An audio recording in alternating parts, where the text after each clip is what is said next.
Welcome to the Art of series. This is a series dedicated to teaching characters to new, old, and returning players. Welcome to the Art of Strike Deku. Let's first go over his character design. This character was the first quirk skill set in the game, and is a strike counterpart to Assault Deku. Similar to his Assault skill set, he has 300 HP. He's a strike character, so he gives everyone on his team an increased damage boost. Unlike his Assault counterpart, he is not an all-rounder. Instead, he exceeds at certain things, so much so it makes up for his weaknesses. Now let's go over his kit. His alpha is a burst of weaker bullets that upon landing all of them does insane damage. Unscoped, they fan out and lacks range and consistency, but by scoping in, it becomes more like a shotgun blast. All of these bullets now shoot at the same spot and travel way farther. This also fixes the consistency issue. Next is his beta, Manchester Smash. This move is a slamming kick that does an area of damage. This move can be used from the ground and from the sky. The higher up you use it from, the bigger the shockwave. Using it on the ground gives an insane tracking. The initial flip kick does damage, but specifically to HP, not GP. This is neat because if an opponent has super low HP, regardless of how much GP they have, they can still be vulnerable.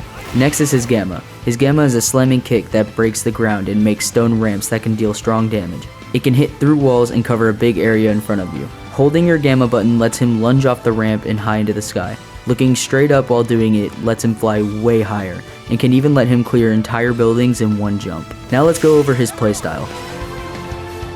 His best move without a doubt is his Alpha. His Alpha is straight up one of the best moves in the entire game. It's strong and applies insane pressure to opponents, and because it's multiple bullets at once, it's not too hard to hit. This makes it good at dealing with aerial opponents. His Alpha sends opponents into hard knockdown upon landing 2 solid hits or 10 bullets, because each shot is 5 bullets. Because it only knocks down after 2 hits, this sets up for one of his beta's best uses, catching get-ups. Because his beta has tracking, if you knock them down with your Alpha and get close enough, you can just press your beta as soon as they get up and you might catch them spamming one of their moves. And if you don't have a beta ready, just use your Gamma, it does the same thing. With how much damage both of these moves do, it makes Strike Deku even more scary. His beta is great for entering a battle too, because if you notice many opponents scattered across the ground, using the beta from a high spot will hit many of them.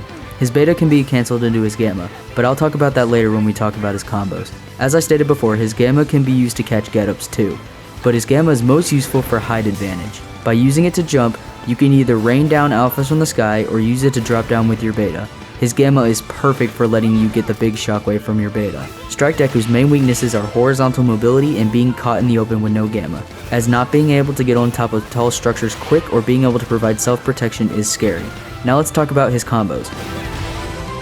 His combos primarily consist of using beta and Gamma. His main combo uses a beta and then a second beta, but cancelling the second beta with Gamma. This does big damage at the cost of ammo.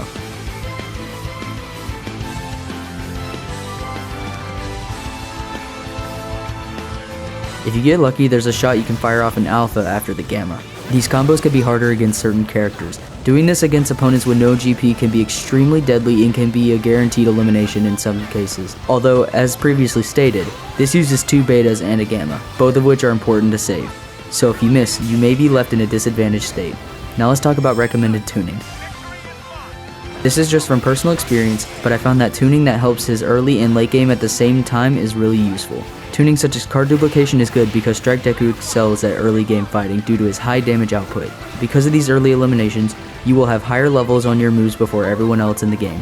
As for late game, tuning such as Crushing PU and Muscle Form are good. Both of these ensure a strong comeback mechanic later on. Crushing PU makes it so every time you get an elimination, it adds percentage to your PU bar. Muscle Form heals your HP every time you go plus Ultra.